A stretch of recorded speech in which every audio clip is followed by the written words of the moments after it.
I still remember the exact sound it made, not the yelling that came before it, not the people around us going quiet. Just that one sharp crack when the glass hit the marble floor of the Harrington Grand Ballroom, and then the scraping sound of the pieces sliding outward across the tile, catching the chandelier light like scattered diamonds. 200 people in that room, conversations frozen mid-sentence, forks held in the air, and I just stood there in my dress shirt and sport coat, staring down at what used to be my trophy, while Randall Bush stood over me, his face flushed dark red, breathing hard through his nose like a man who had just remembered he was not actually in charge of everything. "You ungrateful piece of work," he said, low, tight, aimed directly at me. "You're finished here." A hotel staff member appeared from somewhere to my left. Young kid, maybe 22, looking at the floor and then at me with that expression people get when they witness something they were not supposed to see. I looked at the broken pieces, then I looked at Randall, then I turned and walked back toward the ballroom without saying a word. My name is Walter Colby. I was 54 years old when my boss smashed my award on the floor at the company gala, all because I refused to hand over my $1.8 million client to his unqualified nephew. What I did next left him cleaning out his own office. I'm not the kind of person who set out to build a career in B2B consulting. I started in outside sales in my early 30s, cold calling small manufacturers out of a shared office that smelled like burnt coffee and old carpet. No prestigious degree, no family connections in the industry, just a work ethic and the ability to sit across from someone, shut up, and actually listen to what they needed. I joined Bush Advisory Group when I was 43. It was a solid mid-size firm, decent reputation in industrial and supply chain consulting, real potential for someone willing to put in the work. Over my first several years there, I built a steady book of business, nothing that made headlines. Reliable accounts, clients who renewed without drama, a name in the industry that meant something because people knew I did not oversell and I did not vanish after the ink dried. Then came Ridgeline Industrial Supply. Ridgeline was not an easy account to crack. Howard Sims, the CEO, had been burned twice by consulting firms that came in with polished presentations and then sent junior people to handle the actual work. He was the kind of man who watched more than he talked, asked questions that sounded simple but were not, and had zero patience for anyone he caught performing instead of solving. My first call with Howard lasted 20 minutes. He agreed to a site visit. That visit was supposed to be an hour. We ended up walking his main distribution facility for close to 4 hours. He showed me the floor, the logistics choke points, the supplier relationships that looked fine on paper but were bleeding margin in practice. I took notes. I did not pitch once. "You know what I appreciate," he said as we were wrapping up near the loading dock. "You asked more questions than you answered. That is rare." We did not sign anything that day, or the next meeting, or the one after that. I knew better than to push. Over the following 14 months, I checked in when I had something worth saying. I sent Howard data when I found something relevant to his operation. When his company hit a rough patch with a key supplier, I drove 3 hours on a Saturday to sit with his logistics team and think through options. We had not signed a single dollar of contract at that point. When Howard finally called me to move forward, the initial agreement came in at $1.4 million annually. Within 18 months, with expanded scope and add-on services, it was $1.8 million. It was the largest active account in our firm. It represented nearly 19% of our office's total annual revenue. And there was one other detail that mattered more than the dollar figure. Howard had insisted on a specific clause in the contract. His name, Howard Sims, was listed as the required approving party for any personnel change on the account. If Bush Advisory wanted to swap out my role, Howard had to sign off on it in writing. He had been burned before by firms that shifted personnel without telling him. He was not going to let that happen again. At the time, I thought it was just good client relations, a sign of mutual trust. I did not think of it as protection. I should have. For about 2 years after the Ridgeline contract was signed, everything ran smoothly. The account grew. I brought on 2 people to help manage the workload. Howard referred us to a smaller logistics company that became a solid secondary account. I was finally paying down debt I had been carrying for longer than I wanted to admit. Things were good. Then Randall's nephew showed up.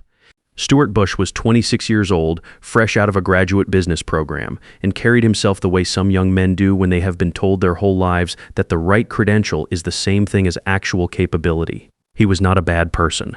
He was just nowhere near ready for what Randall had already decided to hand him.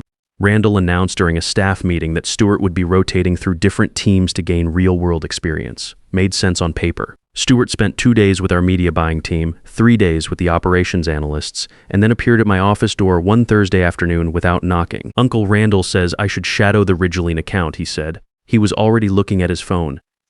I pulled up a chair for him and spent the next several hours walking him through everything. Howard's communication style, which was direct and did not respond well to buzzwords. The history of the supplier disputes that had nearly cost Ridgeline 2 major contracts before we helped stabilize the relationships. The quarterly review format Howard preferred, the reason we never sent proposals without a phone call first. Stuart nodded along. He took almost no notes.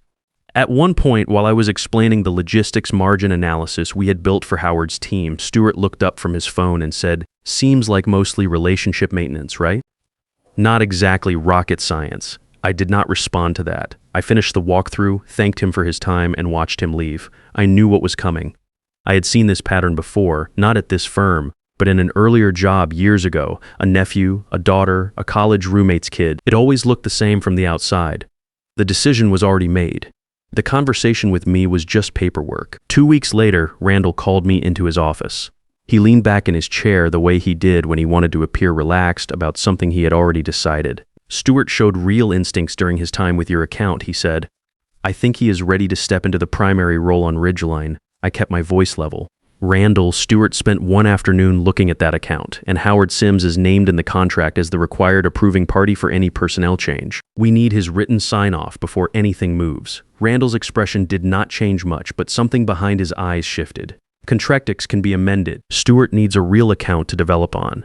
This frees you up to focus on new business development." "I'm not looking to be freed up," I said. "And Howard values consistency above everything else. He has told me that directly. If we go in and announce a change he did not ask for and did not approve, we are going to have a serious problem." "Are you telling me my nephew is not capable of handling this account?" "I'm telling you the contract gives the client the right to approve this change. That is not my opinion. That is the agreement we signed." Randall looked at me for a moment. "I would hate to think you are the type who does not support bringing up the next generation." I recognized that sentence for what it was. It was not a question. It was a warning dressed up as a concern. I left his office without a final answer being given by either of us, but I already knew what I needed to do.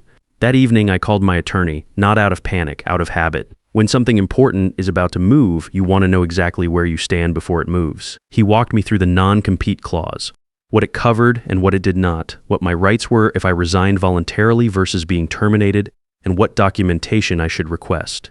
I took notes. I felt better with a plan in hand than I had felt in weeks. Over the following month, I stayed professional and I stayed put. I did not refuse Randall outright, but I made sure every Ridgeline communication ran through me. When Stuart started emailing Howard's logistics team directly without copying me, I found out because Howard told me himself over lunch. "Who is this young man?" Howard asked, setting down his coffee. "He has been reaching out to my people directly. Nobody told me about any change." I made a decision right there at that table. "Howard," I said, "I want to be straight with you. There is internal pressure at my firm to transition your account to Randall's nephew. I have been pushing back because our contract requires your written approval for any personnel change. I wanted you to hear this from me before anyone else came to you with a different version of the story." Howard was quiet for a moment. He looked out the window, then back at me. "Do you know why we chose your firm, Walter?" "Because of the work," I said. "Because of you," he said. "We had been through 2 other consulting firms before you, interchangeable people with interchangeable presentations. You came into our facility and spent 4 hours asking questions. You drove here on a Saturday when we had a supplier problem and we had not paid you a single dollar yet. That is not something you replace with a resume." He picked up his coffee again. "I will handle things on my end," he said. That was all he said. With Howard Sims, that was enough. The annual industry awards dinner was 3 weeks away. Howard and his wife, Gloria, were already confirmed as my guests. I had no idea that evening was going to be the moment everything broke open. I was just looking forward to a good dinner and a chance to recognize the work our team had put in on the Ridgeline account. I should have known better. Randall was not the kind of man who waited for the right moment. He made his own moments. The Harrington Grand was the kind of hotel that made you feel like the evening mattered before you even sat down. High ceilings, chandeliers that threw warm light across everything. Round tables set for 10 with white linens and centerpieces that someone had put real thought into. Our firm had been holding this annual industry dinner for years. It was the one night where clients, partners, and the people doing the actual work all ended up in the same room. Howard and Gloria Sims were seated at my table. Randall was 3 seats down. Stuart was there too, in a suit that fit well and a confidence that had not been earned yet. Diane had driven up to meet me there. She squeezed my hand under the table when she saw Randall walk in and caught the look on my face. "Just get through dinner," she said quietly. The awards portion started around 8. I received the Top Account Builder of the Year recognition, given by the industry association, not the firm. The presenter cited the Ridgeline relationship specifically, noting the scope of the account and the length of the engagement. Howard and Gloria applauded. A few people at nearby tables who knew the history of that account gave it a little extra. I carried the trophy back to my seat. It was heavier than it looked. Glass with my name etched into the base, clean and simple. I noticed Randall was not clapping. He was watching me with the expression of a man running calculations. I had seen that look before in my career on people who had just decided something. I set the trophy down next to my water glass and picked up my fork. I did not get a single bite in. Randall leaned forward across the table, loud enough for the whole table to hear, and said, "Howard, I wanted to personally share some exciting news. Starting next quarter, Stuart is going to be stepping into the primary role on your account. Walter has done a tremendous job building the foundation, and now we are ready to bring some fresh energy and new thinking to the relationship." The table went quiet, the way rooms go quiet when something happens that was not on the program. Howard looked at me, then at Randall, then back at me. "This is the first I'm hearing about any change," Howard said. His voice was even, which with Howard meant he was not pleased. Randall smiled the way he always smiled when he thought he was controlling the room. "Just a routine staffing adjustment, nothing that should concern you. Our contract requires my written approval for a personnel change on this account," Howard said. "I have not given that approval." Randall waved a hand. "That is a minor detail we can sort out through the normal process." "Walter was just about to speak with you about the transition, weren't you, Walter?" Every person at that table looked at me. I had maybe 2 seconds to decide what kind of man I was going to be in that moment. I could have gone along with it. Nodded, smoothed it over, told Howard we would talk later, preserved the dinner, saved the evening, and handed over everything I had built on my way out the door. "No," I said, "I was not." Randall set his fork down. "Excuse us," he said to the table, his voice dropping about 10 degrees. "Walter, a word." He walked toward the corridor just off the main hall. I followed. We stopped in a space between the ballroom entrance and the hotel service doors, still visible to the tables nearest the edge of the room. He turned on me before I had fully stopped walking. "What exactly do you think you're doing?" he said. "My job," I said, "which is representing the client's interests. Your job is to follow my direction. I built this company. I decide how accounts are staffed. The contract disagrees with you on that specific point," I said. "Stuart is more than capable of handling Ridgeline. He has a graduate degree from a top program. He spent one afternoon looking at that account," I said. "He does not know Howard's communication style, the supplier history, the margin structure, or why we do quarterly reviews the way we do them. A degree does not cover any of that." Randall stepped closer, his voice dropped lower. "You went behind my back. You talked to Howard before I could get there. You poisoned the relationship against my nephew." "I told Howard the truth," I said. "That is all I did." "You call it truth." "I call it insubordination. Call it whatever you want," I said. "But Howard Sims has the contractual right to approve this change, and he has not approved it." That was when Randall reached out and grabbed the trophy out of my hand. I did not see it coming. One moment I was holding it, the next it was gone, and then it was on the floor. The crash cut across the ballroom noise like a gunshot. The glass hit the marble and broke apart cleanly, the pieces spreading outward across the tile in every direction. For a moment, maybe 2 full seconds, the entire room went silent. Not just our corner, the whole room. I looked down at the pieces. Then I looked up at Randall. His chest was heaving. His face was dark. He said, "You are finished here," loud enough for the nearest 3 tables to hear every word. I did not respond. I turned and walked back into the ballroom. Howard Sims was watching from the table, completely still, his expression unreadable in the way that meant he had seen exactly what he needed to see. I did not go back to the table. I got my coat from the coat check, found Diane near the lobby, and told her we were leaving. She did not ask questions until we were outside and the cold air hit us. I gave her the short version on the walk to the car. She listened without interrupting, which is one of the things I have always appreciated about her. When I finished, she said, "What are you going to do?" "I already know what I'm going to do," I said. "I just need tonight to make sure I do it right." My phone buzzed before we reached the car. A text from Howard Sims. It said, "Call me in the morning." This is not over. I slept about 3 hours, not because I was panicking, more because my mind was already working through the steps and would not stop long enough to let me rest. By the time my alarm went off at 6, I had the sequence clear. At 7:30, I was sitting in my attorney's office. I had called him the night before and he had agreed to come in early.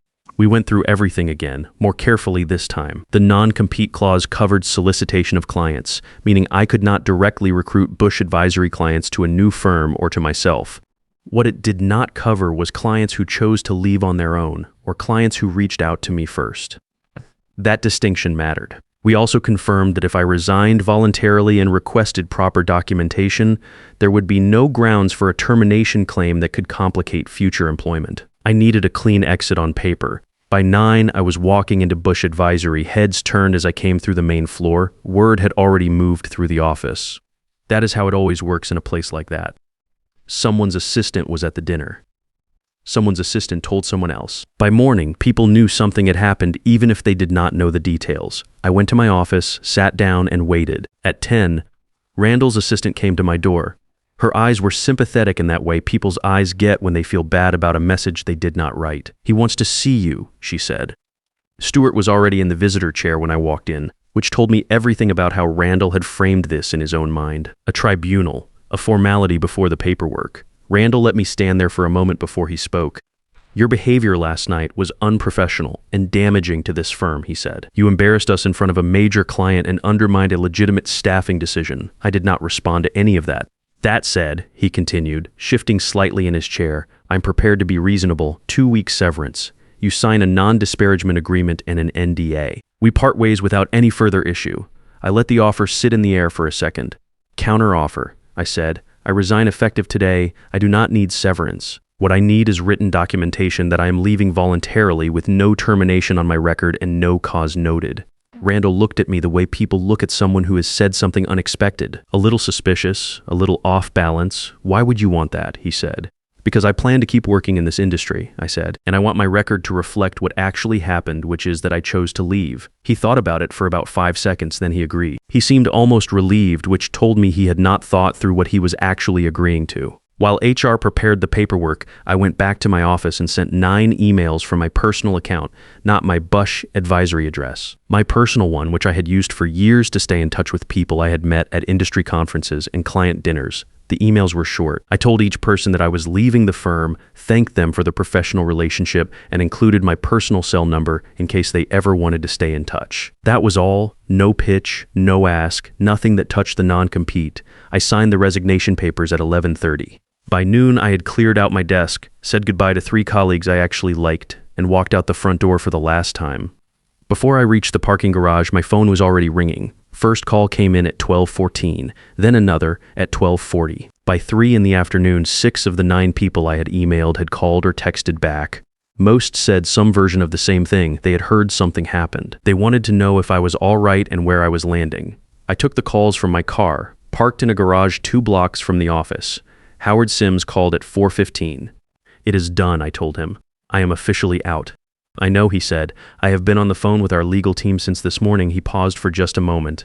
"We are invoking the key personnel clause. Randall never obtained my written approval for a personnel change. The contract is clear. Bush Advisory's agreement with Ridgeline is terminated effective immediately." I did not say anything for a second. I just sat with that. "Walter," Howard said, "we have been discussing internally for some time whether to bring our strategic consulting work in-house.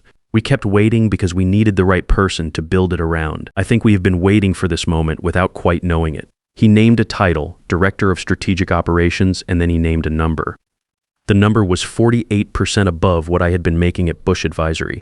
"There is also a performance component tied to the expansion project we are launching on the west side," he said.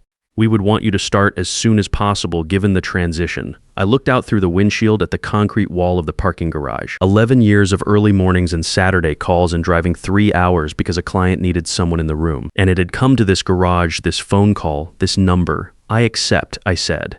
3 days after that phone call, I was sitting across from Howard in his office, signing my employment contract. His assistant knocked on the door just as I finished the last page. "Mr. Sims, Mr. Bush is on line 1. He says it is urgent." Howard looked at me.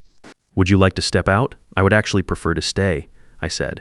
Howard nodded and put the call on speaker. Howard Randall's voice came through with the forced warmth of a man who had just looked at his numbers. "I wanted to reach out personally about this termination notice. I think there may be some miscommunication we can clear up." "There's no miscommunication, Randall," Howard said. "Your firm no longer employs the individual named in our contract.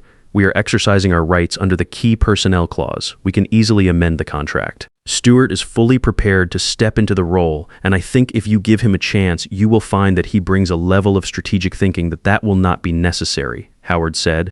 We have decided to bring our consulting work in-house. A pause. In-house, Randall repeated. His voice had changed. The warmth was gone. Howard, we have built a strong working relationship over 3 years. One personnel adjustment does not need to affect all of that.